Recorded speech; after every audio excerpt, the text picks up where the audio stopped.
Questions and comments. The Honourable Member for Fleetwood Port Council. Thank you, Madam Speaker. I think the Honourable Member's comments gives rise to that old quote that, you can put all the accountants end to end and they'll never reach a conclusion.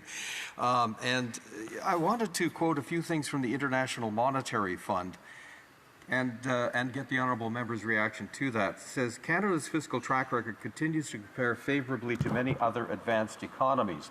Debt remains low in international comparison, and says the increase in capital gains inclusion rate improves the tax system's neutrality with respect to different forms of capital income and is likely to have no significant impact on investment or productivity growth. That doesn't suggest that things are going to go to hell in a handbasket.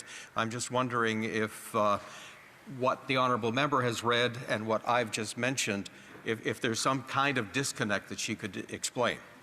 Honourable Member for Calgary-Nose Hill. I would argue humbly that he is disconnected. If he goes and knocks on the doors in his riding, there is nobody who is going to accept what he just said, because the lived reality of Canadians is not one of prosperity. It's one of hardship right now, and it's one of lack of the hope for the future. So that's what disconnect looks like. But also there's so many other metrics where he's just flat out wrong.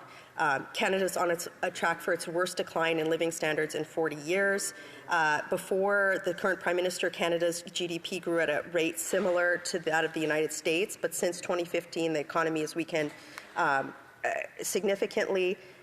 Canada's GDP per capita is down 2%, while the United States has increased by 8%. I could go on, but I don't need to quote this plethora of economic statistics which validate my point. I just have to go door knock in my riding.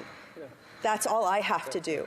And I encourage him to do the same, because I think he's going to find that he's in for a reckoning come the next election.